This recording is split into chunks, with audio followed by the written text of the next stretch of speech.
रायपुर के सेजबहार स्थित मतगणना पर पुलिस बल ने सुरक्षा को लेकर रिहर्सल की है। सुरक्षा को लेकर रायपुर एसएसपी प्रशांत अग्रवाल और एएसपी नीरज चंद्राकर ने बताया है कि यहां पर सुरक्षा के पुख्ता इंतजाम किए गए हैं। किसी भी बाहरी व्यक्ति को बिना पास के प्रवेश की अनुमति नहीं दी जाएगी। कलेक्टर ने कहा कि कल सुबह से मतगणना शुरू हो जाएगी और जो भी भारत निर्वाचन आयोग के निर्देश हैं उसी के अनुसार यहां पर काउंटिंग होगी।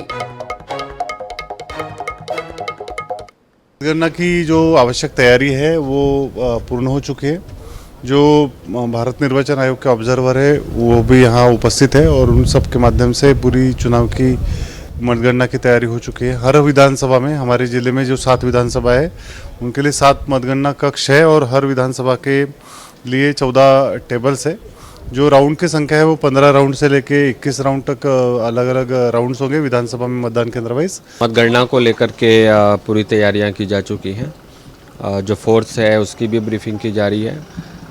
3 लेयर में जो सिक्योरिटी का इंतज़ाम करना होता है उसके पूरे इंतज़ाम रहेंगे। जो इनर मोस्ट लेयर में CISF की एक पूरी कंपनी लगी हुई है, उसके अलावा स्टेट आर्म्ड फोर्स की और फिर जिला पुलिस के लगभग टोटल 600 जवानों की तैनाती इस मतगणना की प्रक्रिया में रहेगा। मतगणना इस साल देखने आया था, मन में उत्सुकता भी थी कि केवल मतगणना है, कल भाग्य का फैसला होगा, हमारा रिजल्ट भी आ रहा है, तो देख के आया था कहाँ कौन बैठेगा, कहाँ गणना कैसे होगी, सब देख के आया, तो देख करके जा रहा हूँ।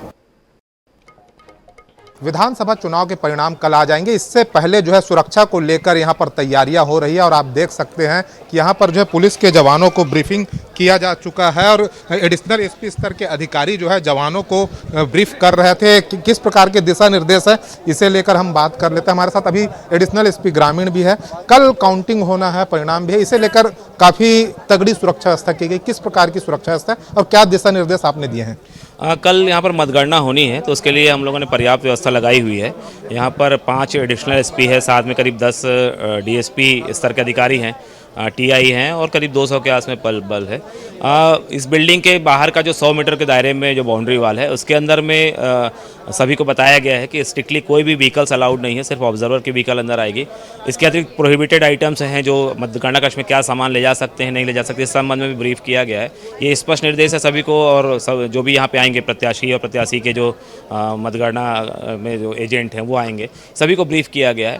मतगणना एजेंट और मतगणना जो कर्मी हैं ये दोनों की एंट्री हम लोगों ने अलग अलग रखी है, अलग अलग दिशा से आएंगे सभी लोग।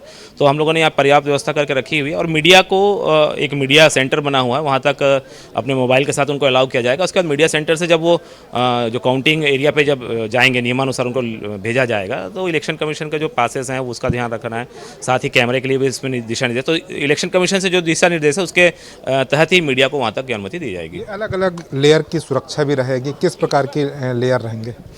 पूरी बिल्डिंग को हम लोगों ने 3 लेयर पे सुरक्षा प्रबंध किया हुआ है। आउटर लेयर जो है वो उसमें जिला का बल होगा जिसमें एक एडिशनल एसपी के साथ में 2 DSP और पर्याप्त बल उसमें दिया गया है। मिडिल गार्डन जो है वो मिडिल गार्डन में जो स्टेट आर्म फोर्स है उसका बल यहाँ पर लगेगा, उसमें भी DSP और एडिशनल एसपी स्तर के अधिकारी हैं। और जो इनर गार्डन हम इनर मोस्ट कह सकते हैं जहाँ पे मतगणना होनी है वो पूरी बिल्डिंग जो है वो CISF के अधीन है, उसकी एक कंपनी पूरी सुरक्षा में वहाँ पर लगी हुई है। एडिशनल एसपी ग्रामीण नीरज चंद्राकर जिनका साफ कहना है कि कल जब काउंटिंग होगी उसके बाद परिणाम जारी होंगे, इसे लेकर जो है तमाम सुरक्षा के पुख्ता प्रबंध किए गए ताकि किसी भी प्रकार की कोई अप्रिय स्थिति निर्मित न हो। कैमरामैन अविनाश चौबे के साथ मनोज नायक, INS 24x7 रायपुर।